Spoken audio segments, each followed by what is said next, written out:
Okay, here we go. We are live. To my immediate left, you are right, Ian Mendes, if you're watching us on YouTube. We're going to get to Ian here in a couple of moments. VP of Communications for the Ottawa Senators. We are at the Canadian Tire Center in advance of Game 3. The Maple Leafs facing off against the Ottawa Senators. Zach, we have very important guests today, and we can't keep them waiting. So let's get right to our daily outline of the show today. Daily outlines powered by FanDuel. Make every moment more with North America's #1 sports book. These are our partners. These are our presenters. FanDuel.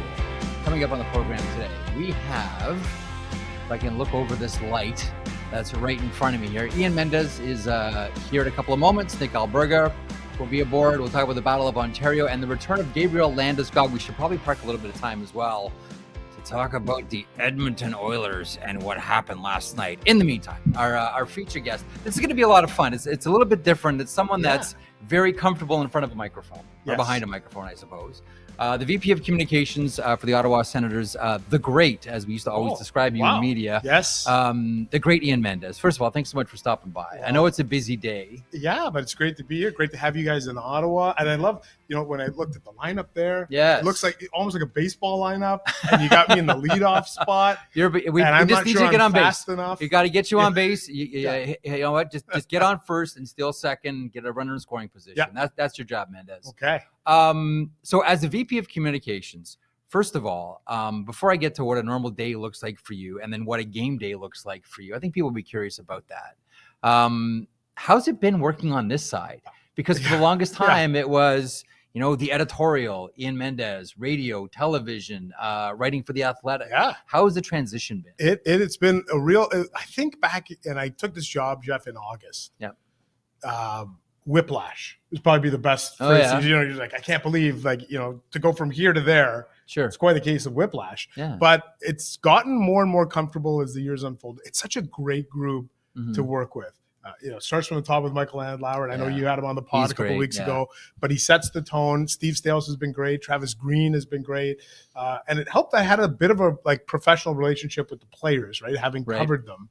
So that part of it is helped. I think finally now, when people see me, they don't think of me as a reporter, although it was funny. I'm at Scotiabank Arena the other night in Toronto, and a fan recognized me, a Leafs fan, and said, boy, you must be having a lot of fun covering this series.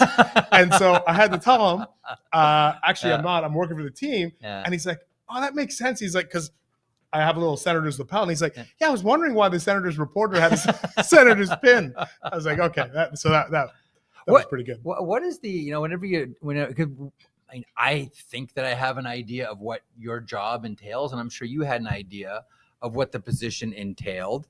But then you get there and there's like, oh, I didn't know it was like this. Yeah. I didn't know there was that. Like, what were your moments where you went, I thought I had a handle on what this thing was back when I was on the other side, but now that I'm here, I didn't know we had to do all this as well. And the thing what people may not know, Jeff, is when I started in this industry, I was actually in this same position or same role. I started in the comms department of the Ottawa Senators 25 years ago, playing the Leafs in the first round. So the deja vu is kind of eerie. But I'll tell you, the thing that is tough and it's not fun, but I knew about it is, when let's say the team loses, it was a tough stretch, you got to go to behind the curtain and you got to grab a guy and say, hey, they want you.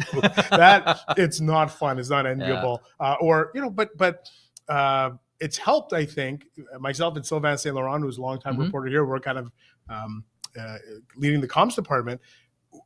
What really helps is because we've been reporters, Jeff, we know, or I think we can anticipate the questions that are coming, and that part's helped. So we'll sit down with Travis Green, Steve Stales, sometimes Brady Tkachuk, whenever they're going to meet with the media. Here's the 5 or 6 questions you're going to get. Let's run it through. Let's do a dry run. So you'll prep key people in the organization for okay, this is what you can expect. Yeah, that's part of the job that I think that hockey fans sort of don't have an understanding of. We always hear things like, Sidney Crosby's a media coach since he was 14 years old, but we don't really know what that means. But you'll sit down with GMs, presidents, owners, and players and say, look, you have to expect this. Yeah, and I think it's just about preparing them so that we've all been at press conferences where a question comes and it's really out of left field. Yeah. And the person who's receiving the question is kind of thrown off. And your job now in the PR side is, you don't want that moment for the person that you have up there, whether it's a player, the coach, general manager. So you try and prep them. One of the things that one of the things whenever I talk to, like, I do a lot of stuff where I'll talk to young hockey players before the draft, that are with various agencies, and I'll one of the things that I'll tell them, when you're talking to media, say a person's name back. Understand who all the key players are in your market. Like, is this some of the things that you do as well for the play? Like new kids that come in, like rookies that come into the Ottawa Senators, you kind of pull them aside and say, this is the lay of the land. This is what this person is like. This is what that person's like. This is this person's editorial perspective. Like, do you do things like that? Are you suggesting that we gave a scouting report on the media? And we told them who to trust and not to trust? Yeah, don't share too much with this guy. Maybe this guy's good. Yeah. No, would you do that? I wouldn't say that we went in and said, hey, watch out for this person or that person.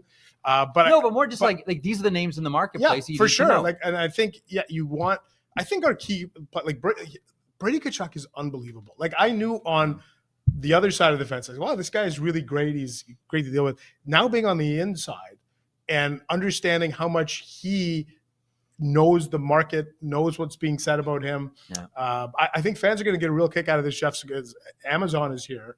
Following him. They're with him today.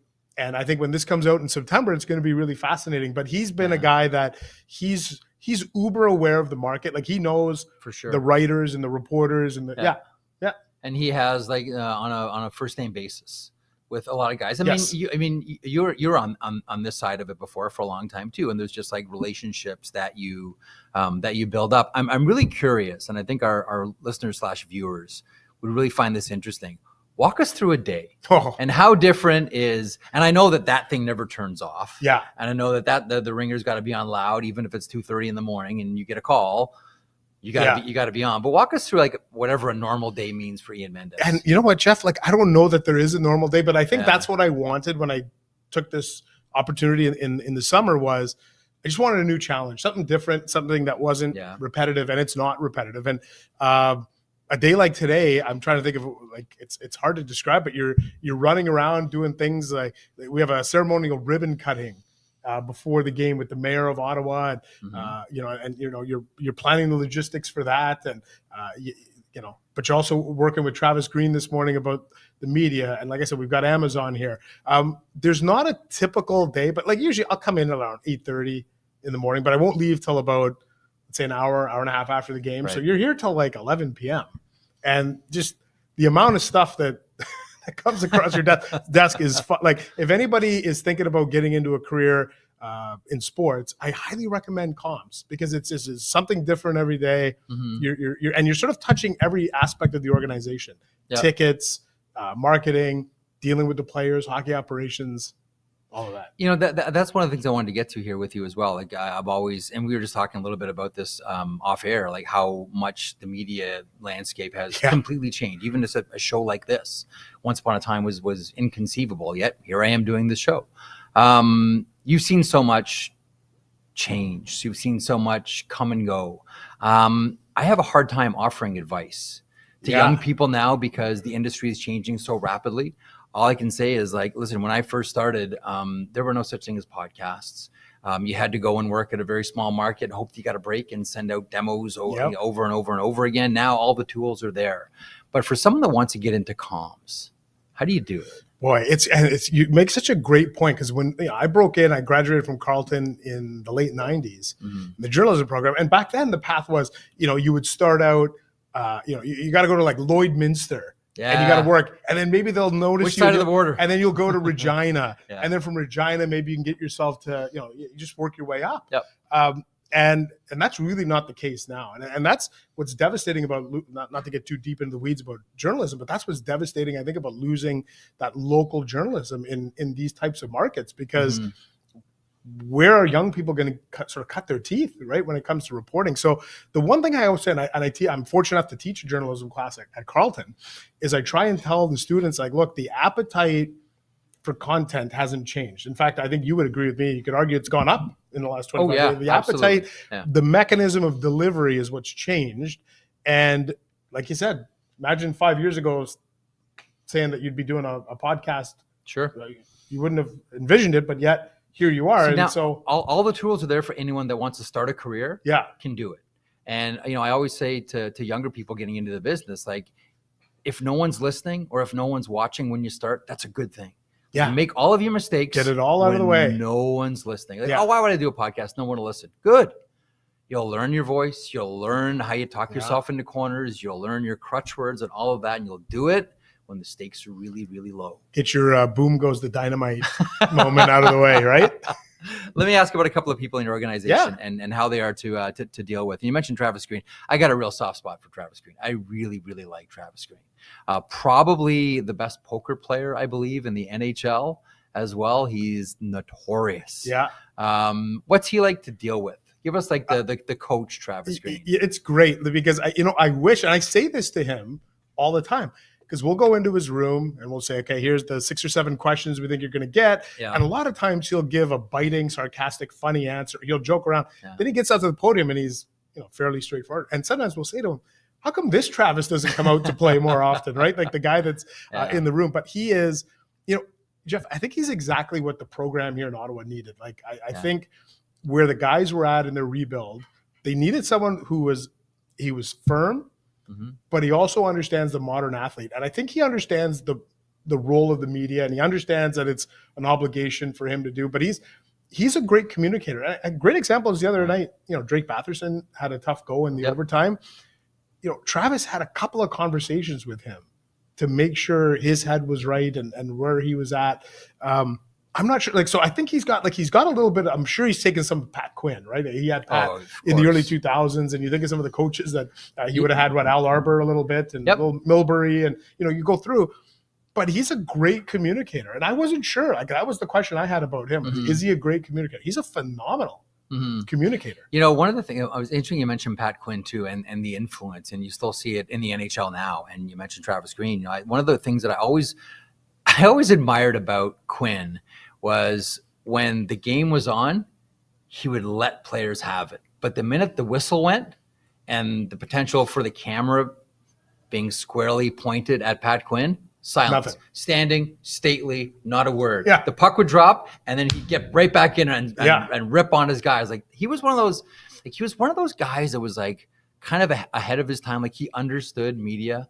He understood like how television worked, and when the potential for him to be caught in a moment that he doesn't want to be caught in was in front of him and there. Like I think that Quinn was one of the most interesting coaches that we've ever seen in the NHL. Well, and I think we saw it, and I covered it in those early 2000s Battle of Ontario. Like the juxtaposition between Pat Quinn and Jacques Martin couldn't have been greater, right? Because Jacques was very reserved and quiet and capital P professional, and Pat was emotional and fiery and could really sort of poke the bear but he knew when to poke the bear. Yeah. And boy, I think back to some of those early 2000s things, and I think what jumps out at you? I mean, you've been part of this rivalry from the guy. It's funny. I walk down the hallways and look at. I was stunned and just like stopped looking at Daniel Alfredsson with his Calder Trophy and how young and fresh face, like little Daniel Alfredsson. And then you look at him at the end of the career and you realize like how much the game takes out of you. Yeah. But looking at Alfredsson like that, but like when you look at this rivalry, Toronto and Ottawa, like what are the moments that you take away? Boy. I mean, there's some of the obvious ones, but are there like personal ones for you? They go like, you know what? There was this moment that I recall with Havlat or Hossa or whomever. Well, I think the one that your listeners and viewers would think of the most is Alfredsson Tucker, 2002 Game 5, because it's a tied series and it's a tied game with a minute and change to go. And, if you go back and watch the replays of that, you think, how is that not a penalty, right? Like, I mean, seriously, like, but it's this sort of firecracker moment, and then you come back to Ottawa and the Senators have them 2-0 in Game 6, and you think, I'll never forget. So I was covering that series for Sportsnet at the time, and Peter Labardius is covering the series with me, and Ottawa makes it 2-0, and Labardius just kind of elbows me in the ribs and says, pack your bags, you're going to Carolina. And I thought, it's a little premature there, Lou. And sure enough, Ricard Persson hits Domi, 2 power play goals. Alex McGillney, I think, had the winner. and the rest is history. But like, that's what you want. And the other night, I thought the game too, it had a little bit of that, the old vibes of the only thing, you're thinking like, you think that to me as well, vintage Bob Cole. That was Bob Cole. I know some of the calls weren't great for Ottawa fans, but like the Steve Thomas overtime goal in 2000, I think that's peak Bob Cole. He was the great line. I can't remember who said it, but someone made the point that you could be at any place in your house with the television on in the living room, and just hearing Bob Cole's pitch. Yeah, his cadence. You could tell. Yes. Well, okay, something important is happening. Get out of the kitchen or wherever you are and get to the living room. And he would work at so many different levels. Just a brilliant broadcast. Yeah. Probably the best we've ever had. Yeah. And I think about all those Battle of Ontarios, and they were all called by Bob. And I think Harry Neal did all the color, I think, for all of them. Yeah, it's great. And it just takes you back to a different era. And what's exciting is now you think to yourself, a brand new generation. There's people who weren't even old enough to remember that are now experiencing the Battle of Ontario. It's great. How let me I got a couple more here, and I do want to ask you about Michael Andlauer, but you mentioned kids, and I'm always wondering about the next generation of fan and the next generation of season ticket holder, and it's really important to have a lot of young people, because one day they're going to be the ones that have had that experience, and they're going to be in a position that they'll buy season tickets. Like, how does the organization? I guess maybe the question is, how sensitive are the Ottawa Senators to making sure that, bluntly, there are kids in the building? Yeah, that's a great point, right? Because when you grow up in the shadow, as we have, as this organization has, in the shadow of two of the most iconic franchises in sports, it's hard to pluck that generational fandom from a Toronto or a Montreal fan. You know this. If someone's grandparent was a Leafs fan and the parent was a Leafs fan, there's a good chance the kid's going to be a Leafs fan. So we have to be like cycle breakers here, and that's hard to do, because it's not just average NHL teams. These are iconic original six teams. So if you watch our games though now, it's a younger vibe. Absolutely, the crowd is younger, the demographic is younger, and now think about this too. If you were 10 years old when Daniel Alfredson scored in 2007 to put this team into the Cup, you're now almost 30, and chances are you might be in an economic bracket where I can afford season tickets. And so we're starting to get there, but it takes time. When we're always going to be the little sibling to the Montreal Canadiens and the Toronto Maple Leafs. We get that, but it takes time. Michael Andlauer. Let me end here on Michael. So I got to know him when he was involved in junior hockey with the Hamilton Bulldogs, Belleville before that. What did you know about Andlauer before you took the job, and what do you know about him now? I'll tell you, I'll be real transparent, Jeff. When I was weighing, do I take this, do I not take this job, what do I do? Because I was so happy at the Athletic. I loved it there. It was one of the toughest decisions I made. But a big part of it was, like the couple of times I've interviewed Michael Andlauer and chatted with him, I really liked him. I really like what he's about. And so I can say now with 100% certainty that the Michael Andlauer I knew before taking the job and the Michael Andlauer I know now, it's the same guy. And I've said to him sometimes, like, how are you, like, you're like the most normal billionaire. He's not that I know, down to earth billionaire. Not that I've leather jacket and jeans.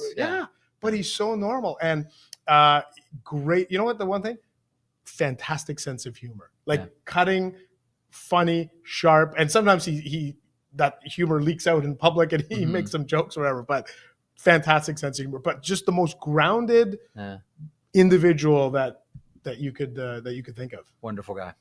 Ian, I know you're busy. Thanks for taking time. Really appreciate it. Thanks for having me. Enjoy the game tonight. Yes. And the rest of the series. And best of luck to your team. Hey, great having you here. Thanks so much for having us. All right. Ian Mendes is the VP of Communications for the Ottawa Senators.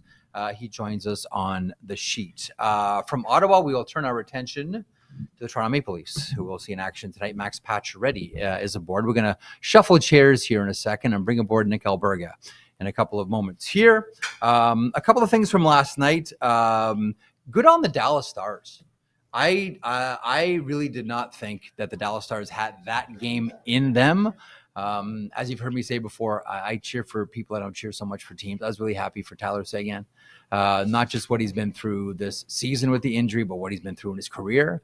Really happy it was him at the end of all of it. 2-1 is the final there. Dallas takes a 2-1 series lead. The Kings handed to the Oilers by a final score of 6-2. Adrian Kempe with a pair of goals. Vander Kane makes his return. Chris Drury, by the way, with an extension for the New York Rangers today.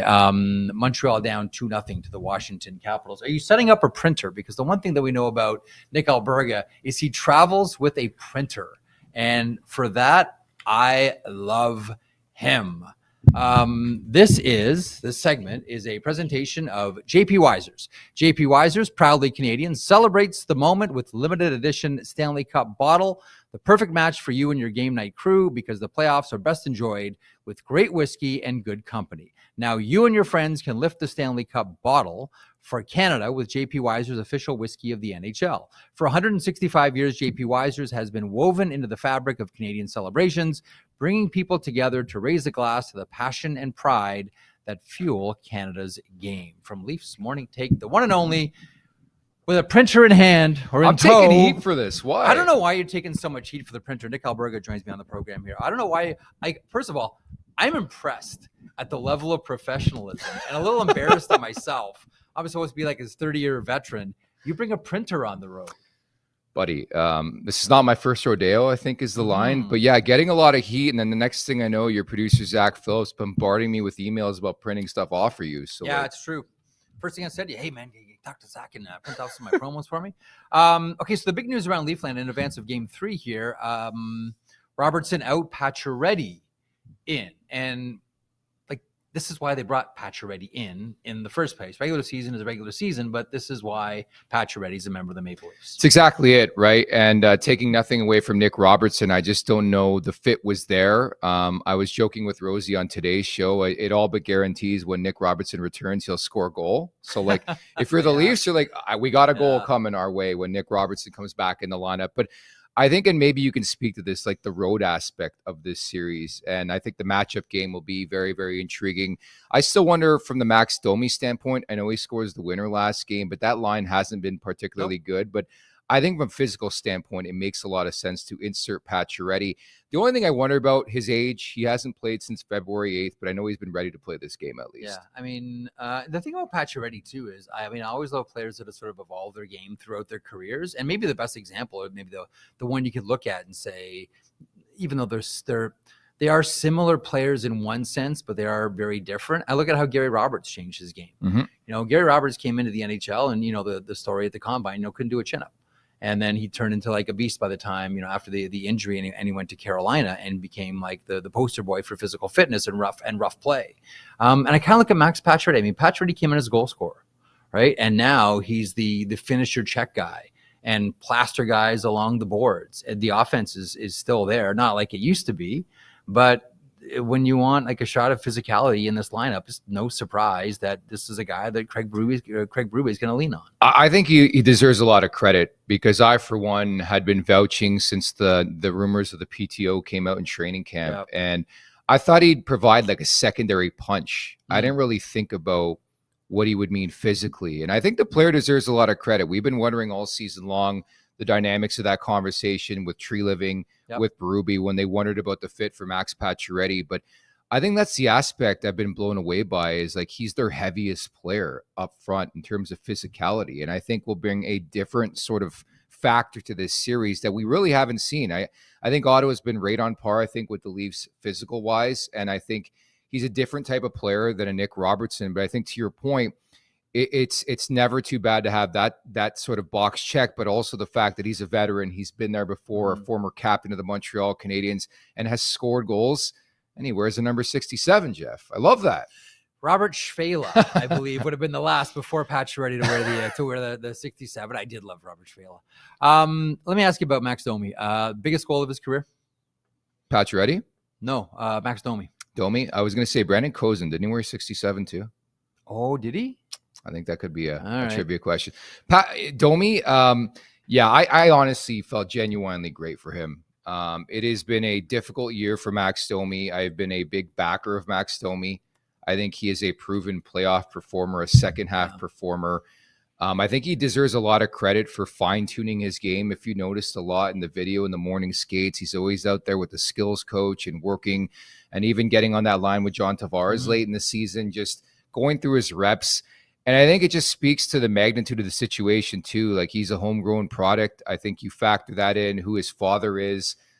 By far, I think the biggest goal of his career was just so massive considering, and again, we're always thinking about the media standpoint. They surrender the losing goal in that game. What's the conversation? Are the Leafs doing it again, right? So that was a massive goal.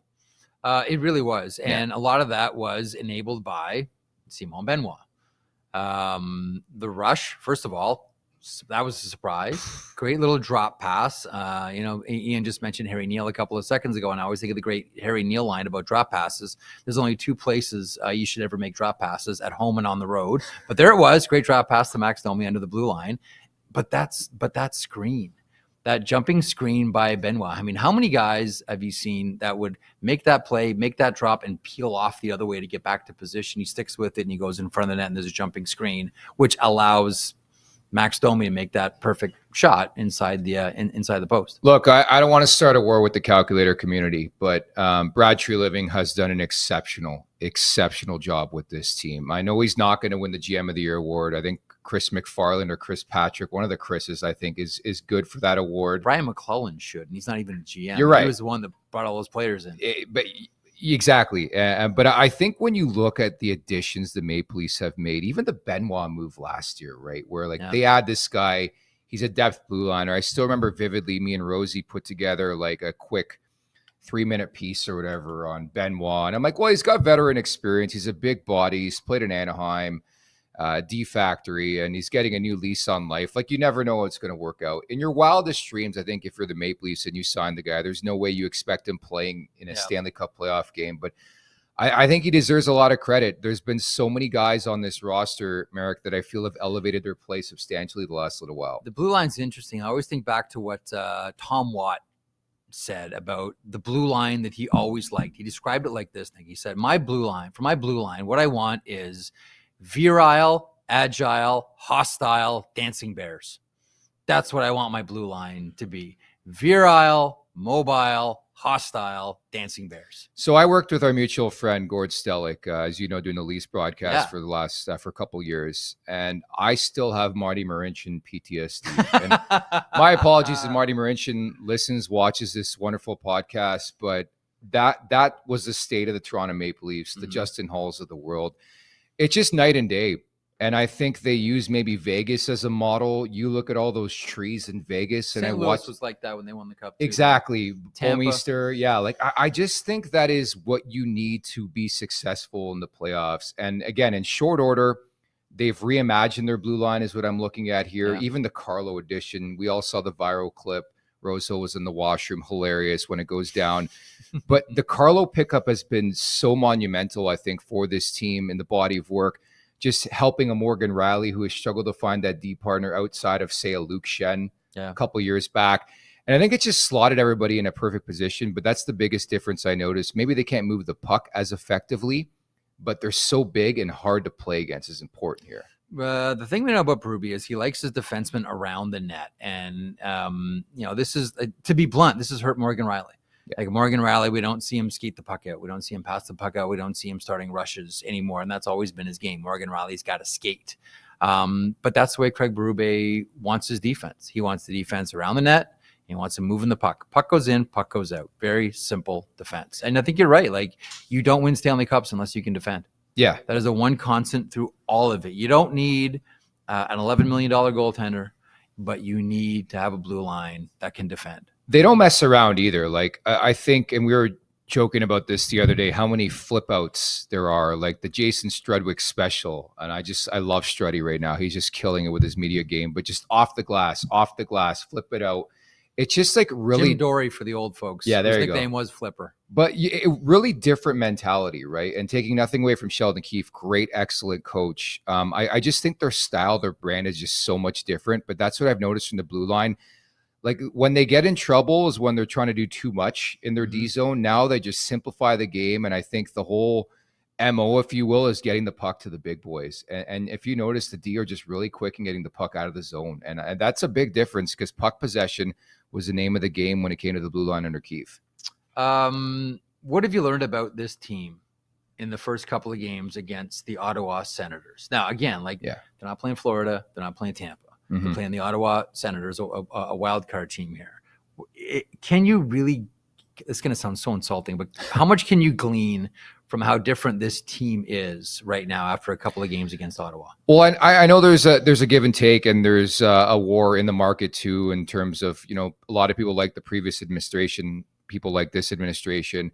I do think it's different because I've sat through losses to Columbus. I was the Leafs radio host. I saw them lose to the Montreal Canadiens. They lost to Boston. They lost to Tampa.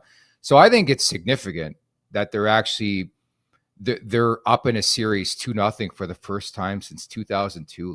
Think about that, comprehend that. And so I'm not discrediting the opponent. I know you're not either. I think Ottawa's a very good team and they got a good goalie and good players, but they're rather green and we expected this. But there's been other scenarios where the Maple Leafs have just looked like the far superior team, aka Columbus. I know the different dynamics of the pandemic and the bubble, but they've been the better team before and haven't, risen to the occasion, if you will. I think the biggest word I would use to break down the first two games is preparation.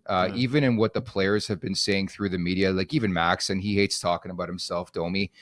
But even he scores that goal, and I'm in the conference room after, and he's talking, and he just doesn't want to talk about the significance. He's Jack. He's Ty Domi's kid. I'm sure he dreamed about that a billion times in his 100%. Career, scoring the OT winner, Scotiabank Arena. There's a roar in the crowd, and all they can do is talk about Game 3. There is a level of professionalism to this team where I think for the first time, at least since I've been covering them, they're actually thinking long game, where there's actually a Stanley Cup to be won and not a series to be won. They're very focused, very driven. I expect a very motivated Ottawa Senators team playing with desperation. I love how you and Ian were talking about Greeny and Travis Green. I have a bit of a relationship with him. Yep. I think he's done a great job with this team, so I expect the very best out of the Sens, but I do see a very prepared Maple Leafs team in the way they structure their game plans right now. How do you beat the Maple Leafs? You watch this team in and out every game, every minute. How do you beat the Maple Leafs? You make them get uncomfortable, but I think Ottawa's given them too much time and space. It's really unique in the way I look at this series is a lot of the chaos for the Maple Leafs has come in the dirty areas, where in the past it's been very perimeter. I've been saying this all series, and it's only 2 games, and I know Ottawa had a really good second period, but in essence, it reminds me of those old Leafs-Bruins series, but it's like a role reversal, where the Leafs or the Bruins seem to be the dictator, and the Senators seem like the team that can't push through. I think goaltending's big too, but I think just getting to those dirty areas and not giving the time and space and discipline. Mm-hmm. If you keep, and again, that's been a prevailing story too. We talk about it all the time. The Leafs were 1 for 21 on the power play against Boston last year. And now all of a sudden through 2 games, they're 4 for 7. So it's pretty simple. And I think honestly, Ottawa's done a really good job 5-on-5. So if they stay out of the box, they'll have a good shot.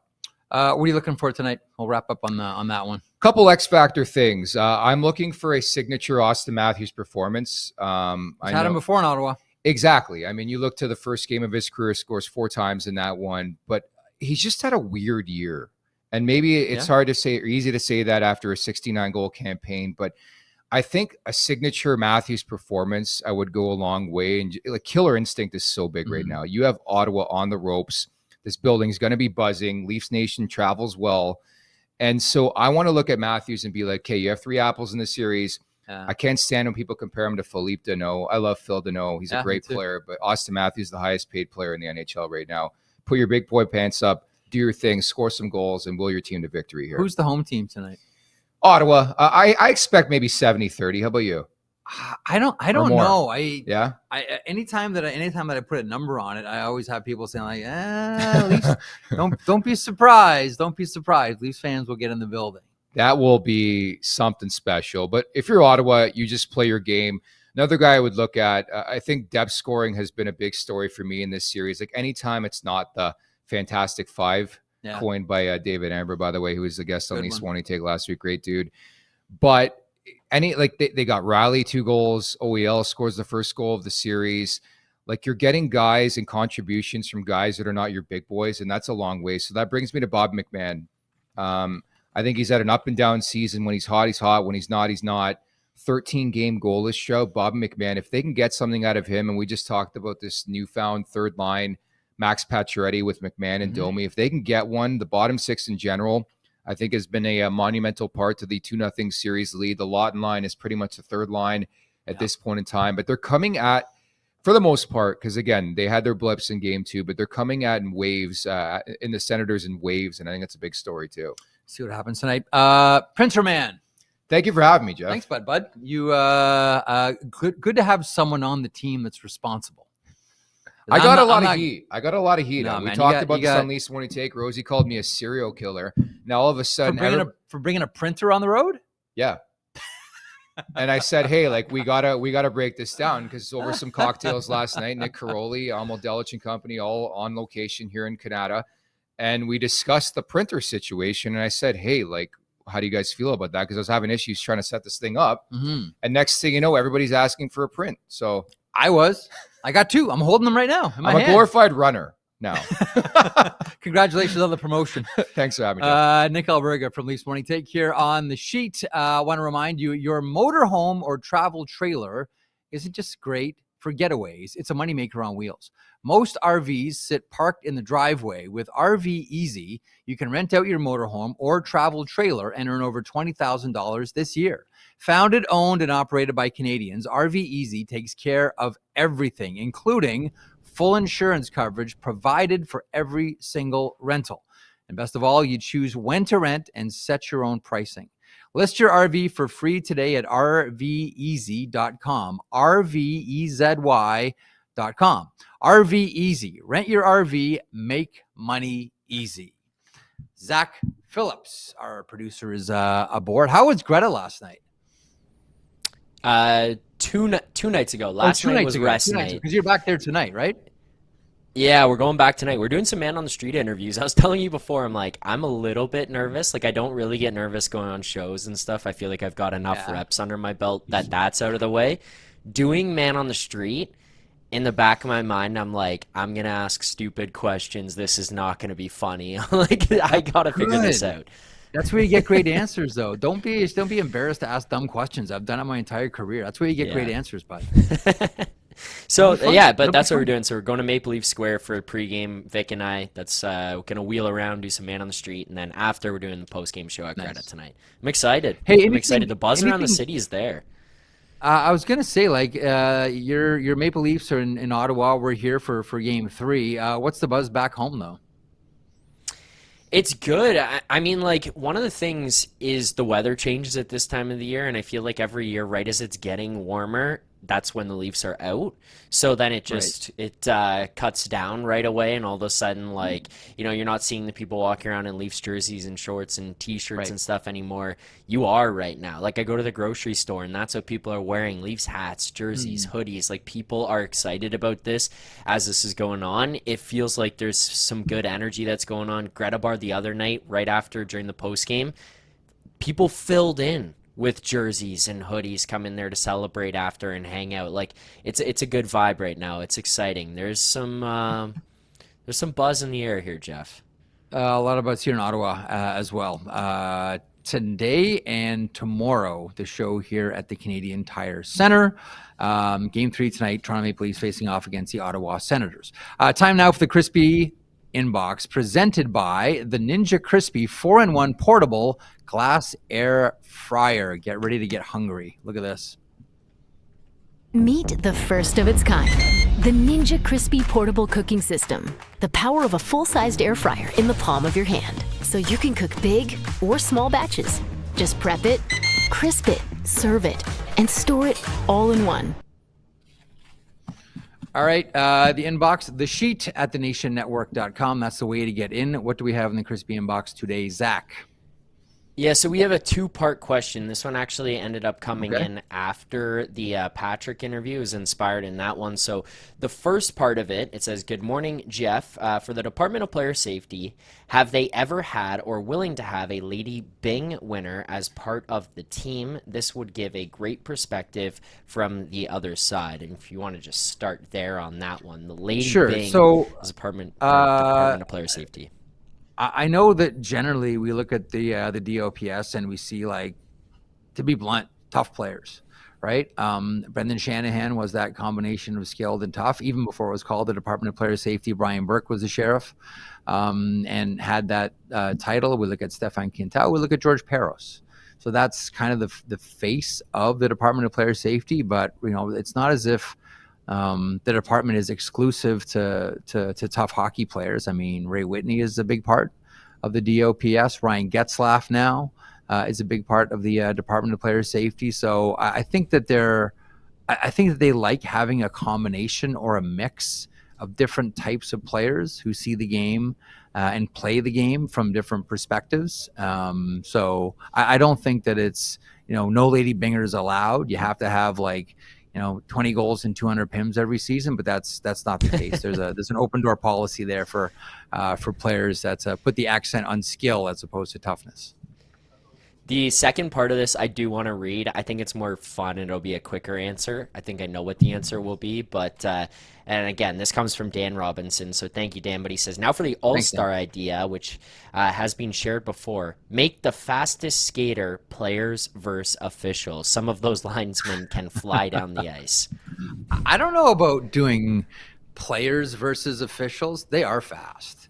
But I mean, the skating level of officials that they look for, they want players with D1 experience, minor pro experience, or played in Europe. That's the level of skater that we're talking about here.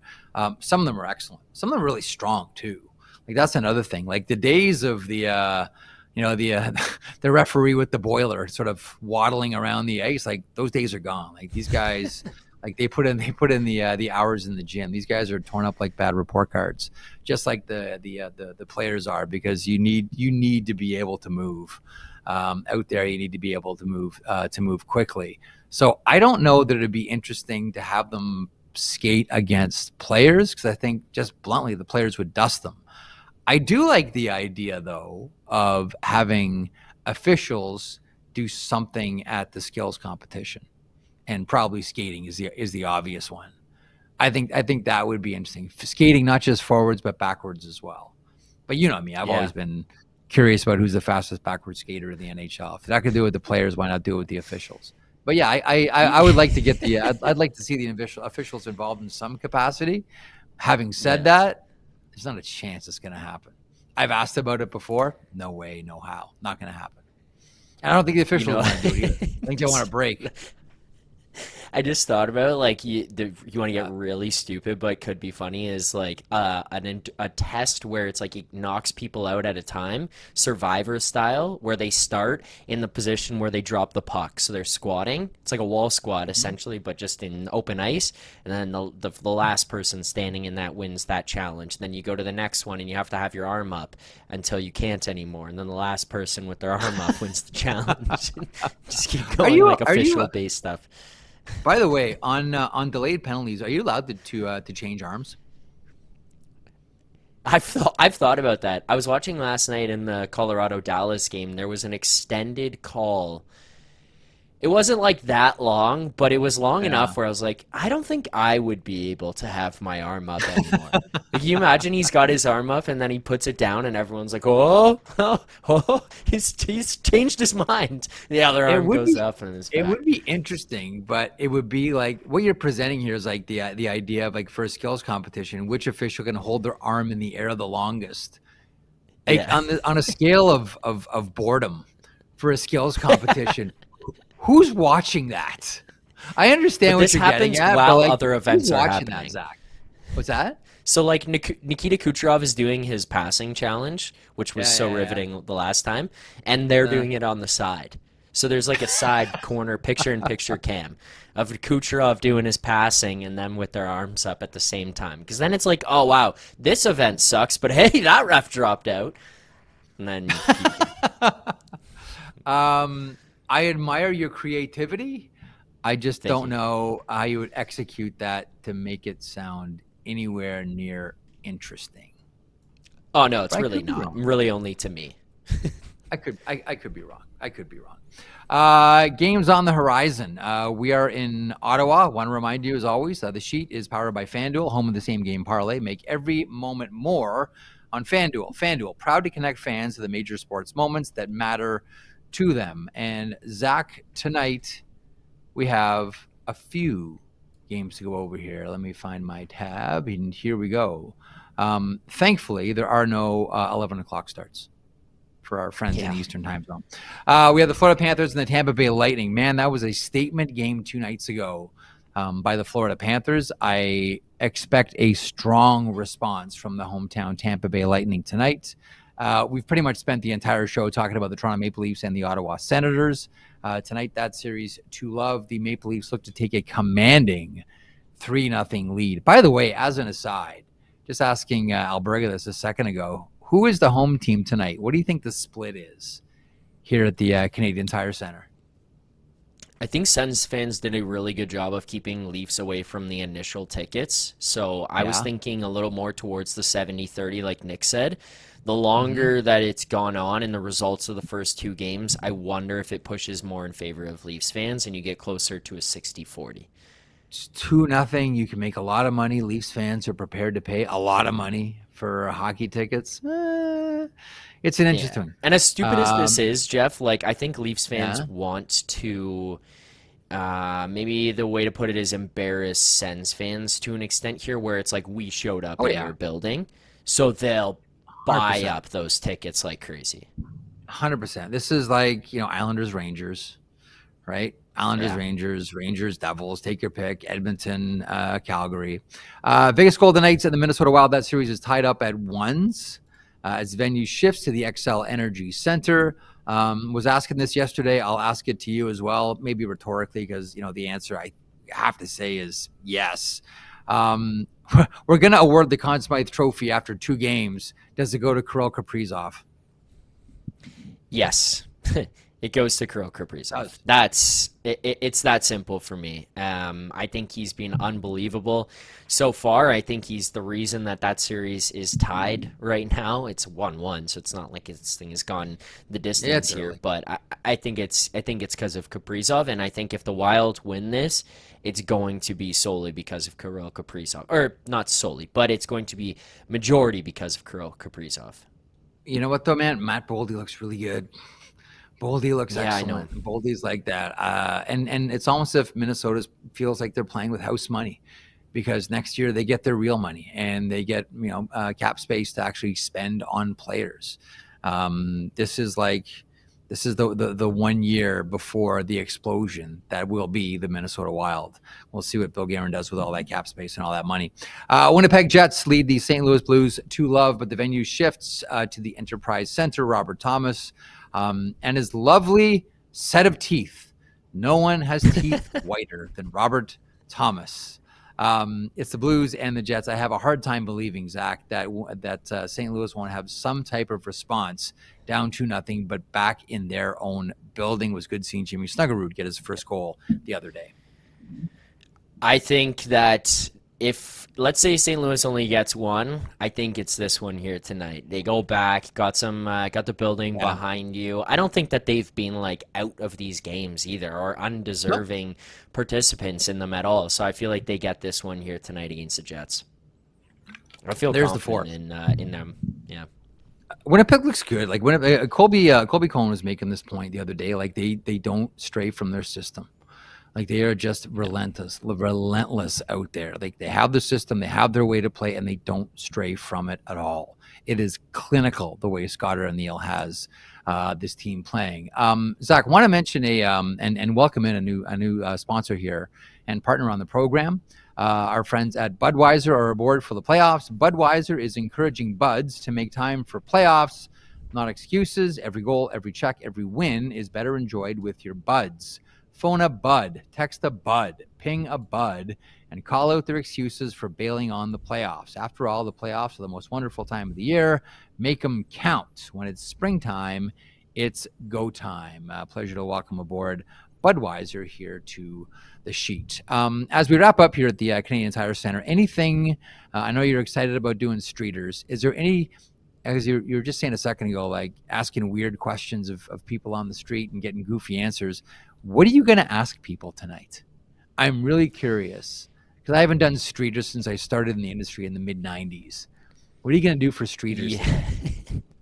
Okay, so Vic and I were thinking we start with, maybe we'll workshop this a little bit. If you've got any ideas, tell me how dumb this is. But we start with favorite moments of the Battle of Ontario. Mm-hmm. If people have any memories, that kind of stuff. Icebreaker, let's start there. Let's see where it's at. That we can maybe everyone's start going to say to Darcy Tucker jumps in the bench. Darcy Tucker jumps in the bench, what everybody's going to say. That's kind of my expectation there as well. Yeah. I think then we roll into kind of this series and where we're at with predictions for how this series goes, predictions for the game tonight, and then I don't really know. That's kind of as far as we've gotten. So we were going to talk like 20 minutes and figure out the rest. Like a true professional. We'll make it up when we get there. All right, so we look forward to that. And don't forget Game 3 tonight. The sheet is in Canada. Leafs Morning Take is in Canada, home of the this intriguing series between the Toronto Maple Leafs and the Ottawa Senators. If you're watching on YouTube, thank you for the attention. If you're in the chat, thank you for being a participant in this broadcast. I want to thank our guest today, Ian Mendes. Like, trust me, on a day like this, like regular game days are busy enough for the VP of Communications for any team, but a playoff day is completely different and chaotic. So I want to thank Ian Mendes specifically, the VP of Communications for the Ottawa Senators, for kicking off the show today, and Nick Alberga from Leafs Morning Take. I am off to do the Coming In Hot show as we get set for Game 3 tonight between the Ottawa Senators and the Toronto Maple Leafs here in Canada. Thanks for being part of it. A pleasure to have you aboard today. Again, the show returns tomorrow at 1 o'clock. So special 1 o'clock shows today and tomorrow, and then we'll return on Monday to our regularly scheduled 3 p.m. Eastern. But again, 1 p.m. Eastern tomorrow, the sheet. Guests will be dependent, I think, on who wins the game tonight. There's a clue. Thanks so much for joining me from the Canadian Tire Center. Jeff Marek signing off. We're back tomorrow, 1 Eastern.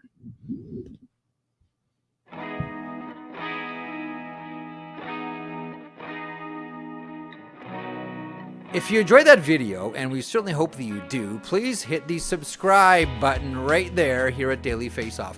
I will put this lineup up against any hockey lineup anywhere. It all gets underway at 9 o'clock Eastern with Morning Cup of Hockey. That is Johnny Lazarus. That is Colby Cohen. Then at noon, it's DFO Live. And then 3 o'clock Eastern, The Sheet. Get caught up on everything in hockey.